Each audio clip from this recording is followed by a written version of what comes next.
George melihatnya, tapi yang George lihat, Jody yang dimaksud oleh anak bungsu mereka ini bukan berwujud manusia.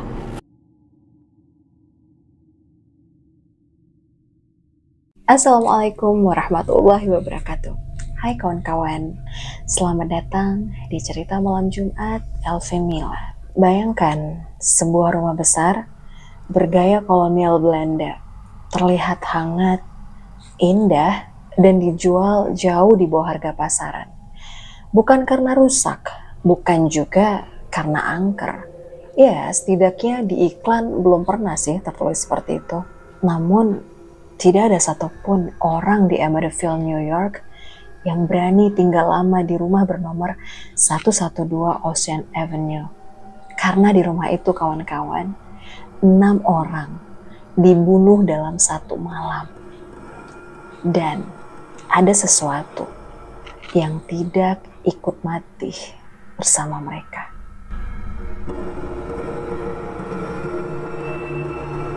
Tanggal 13 November tahun 1974, sekitar pukul 3:15 dini hari, seorang pemuda bernama Ronald DeVille Jr. mengambil senapan Marlin kaliber 35. Lalu satu persatu, ia menembak ayah, ibu, dan keempat saudara kandungnya saat mereka sedang tidur. Yang membuat polisi merinding bukan hanya jumlah korban, melainkan karena fakta-fakta ini, kawan-kawan. Yang pertama, tidak ada tanda-tanda perlawanan. Yang kedua, semua korban dalam keadaan tidur menghadap ke bawah. Yang ketiga, suara senjata sekeras itu tapi tidak ada satupun orang yang terbangun pada malam itu. Aneh kan? Ronald DeVille kemudian berkata, "Aku mendengar suara. Suara itu menyuruhku melakukannya." Jadi malam itu dia seperti mendengar suara bisikan untuk menghabisi seluruh keluarganya. Kasus ini terbukti secara hukum. Ronald pun atas perbuatannya dipenjara seumur hidup.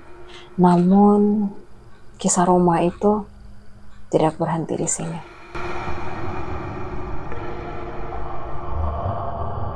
Pada bulan Desember tahun 1975, sepasang suami istri, suaminya bernama George, istrinya bernama Kathy Letts. Mereka membeli rumah itu dan pindah ke rumah itu bersama anak-anak mereka. Mereka tahu secara rumah itu, tapi mereka berpikir, ini kan hanya rumah. Oh, pembunuhnya juga sudah dipenjara kan? Malam pertama, nggak ada apa-apa.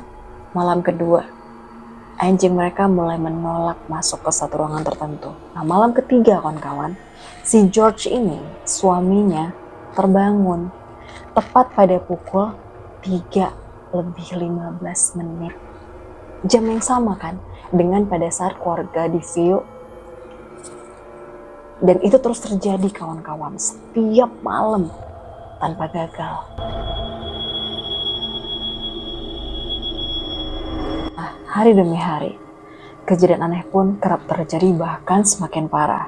Misalnya, bau busuk yang tanpa sumber, dinding yang mengeluarkan lendir hitam, pintu yang terbuka dan tertutup sendiri, padahal nggak ada angin, salib yang mereka pasang terbalik sendiri, suara langkah kaki di loteng kosong, padahal nggak ada orang. Nah, anak bungsu mereka sering terlihat berbicara sendiri kepada teman khayalan yang katanya bernama Jody. George melihatnya, tapi yang George lihat, Jody yang dimaksud oleh anak bungsu mereka ini bukan berwujud manusia, melainkan seekor babi raksasa bermata merah yang mengintip dari jendela kamar anaknya.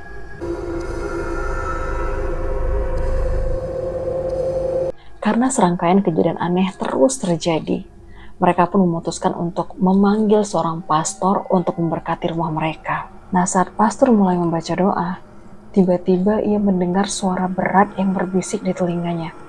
"Pergi." Seketika tangan pastor itu pun melepuh, suhu ruangan turun drastis. Si pastor ini pun akhirnya langsung pergi dan gak pernah kembali lagi ke rumah itu. Nah, sejak itu, George ini, suaminya, sikapnya pun berubah. Ia menjadi pemarah dan ia menjadi terobsesi dengan ruang bawah tanah, tempat di mana si Ronald DeVille pernah nyimpan senjata itu yang dipakai buat ngabisin keluarganya. George pun mulai berkata, "Rumah ini ingin kita di sini."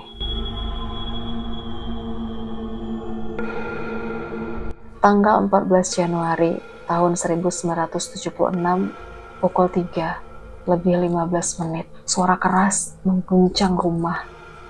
Katie terbangun dan melihat semua pintu dan jendela terbuka. Udara dingin ekstrim dan terdengar seperti suara jeritan. Dalam keadaan ketakutan, George dan Katie pun mengajak anaknya semua lari keluar rumah tanpa membawa apapun. Dan mereka hanya mengenakan baju tidur malam itu tanpa menoleh ke belakang. Mereka hanya bertahan 28 hari.